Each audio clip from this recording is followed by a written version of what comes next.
didn't want to reach out because you live in GTA now, clearly. Yeah, meanwhile, a lot of people in the event are GTA streamers. No, for real though, you know, it's so weird is some people act like I died because I started playing GTA. I've had VTubers say to me in DMs and be like, you know, I was afraid to invite you to XYZ thing because you seem so busy with GTA. And I was like, hey, what's the difference between me playing a lot of GTA on stream or me playing a lot of solo games on stream? Between you asking me to do things or not? Nothing. It's the same amount of like gaming. There's no difference. And what do I play off stream? Sometimes GTA. You know what I did before I was playing GTA? I played other games off stream. I played the same stuff I played on stream off stream.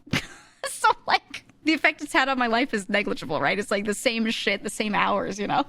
So then there's some people that are like, oh, she seems busy. They did this when I was talking about this the other day too. They did this when I joined VShojo. I was so busy leading up to joining, getting everything ready, and people were inviting me to things and I was showing up to them left and right. And then I joined VShojo. And I had more hours available because all my like prep work was done, you know? I was probably really busy for like 2 weeks. And then after that, it was fine. And people were like, oh, I figured, you know, you'd be so busy now. And I was like, I accepted your collab invites during the busiest time, which was the 2 months leading up to it when I was prepping all my assets and doing everything. And now I'm chilling. This is arguably the best time. And a lot of people were just like, oh, okay. And then started inviting me again. It was funny. But VTubers are like that. It's not just that kind of stuff with me. Anyone does anything and every VTuber is like, oh, you seem busy and like gets weird socially. I don't know how to describe it. They're so introverted and they're so anxious. They're like you ever see like a shivering dog? It's sitting there and it's chilling, but it's just like...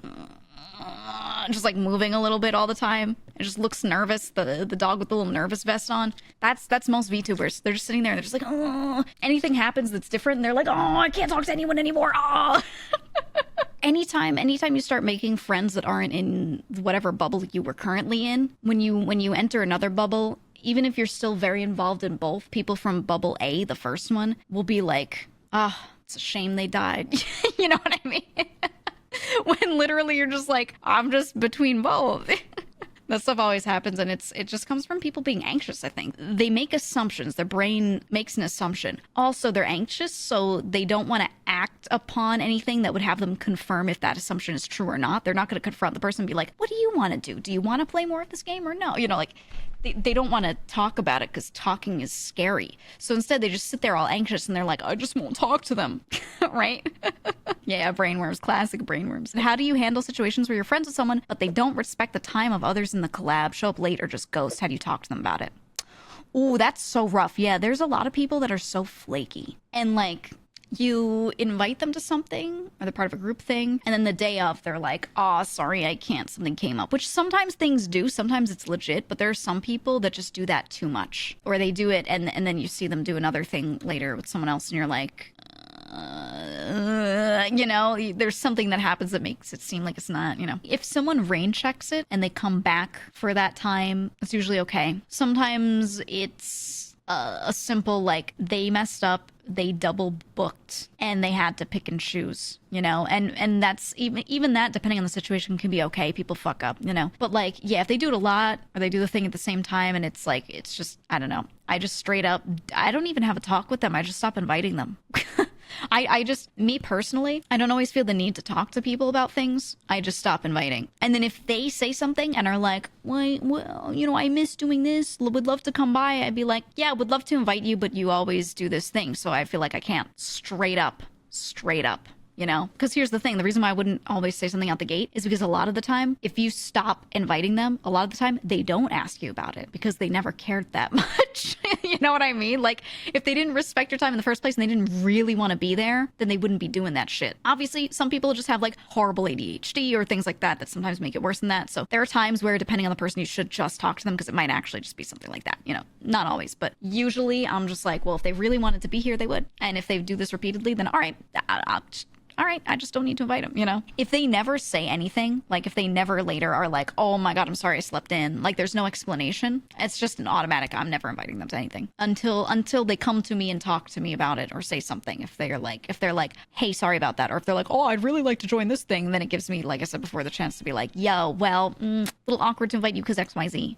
you know? I'm personally more of a fan of quietly dropping people than having a big dramatic conversation every time. Like, communication's important, but if we weren't really close and you, as an acquaintance went and like disrespected my time or something, I don't feel the need to have a conversation with that person, right? I feel like I owe that communication to someone I feel closer to, but like if we were in a trial run, I don't need to waste any time on that. You know what I mean? It truly feels like a waste of time at that point. So I just don't. Oh, you said I had a moment where someone said they couldn't make it, didn't explain why, and then finding out they ended up collabing with someone else and just decided to invite someone else for the reschedule.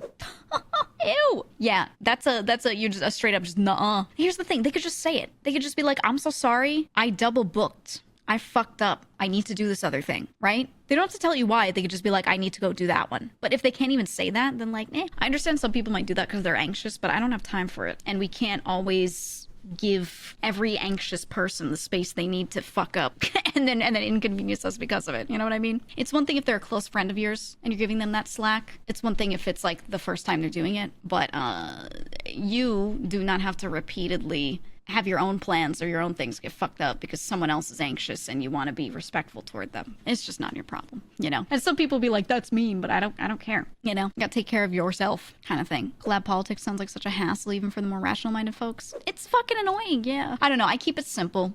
People invite me to things, I tend to say yes to a lot of them because I love collabs, and if I show up to a collab and I don't love it, I get through it and I tend to just be like, hey, no thank you in the future. If I invite someone and they don't respect my time, I stop inviting them. I don't tell them why unless it's a close friend and I feel like I owe them more communication. You know, that's it. I take the people who do show up and respect the time and, you know, do the right thing, whatever, and they're on a white list basically of like, okay, I know they're chill. Not that I literally write their names down, but you know, like I have a mental note of like, yeah, these people always show up, or if they can't, they say something, you know, and they're just open about it, they're clear about it. That's really all that's asked for. And then that's, you know, I invite those people back to things, but I don't keep trying. I'm very unforgiving with that stuff. I don't keep trying with people. Like I reach out a couple times and then if it's just not happening, nah.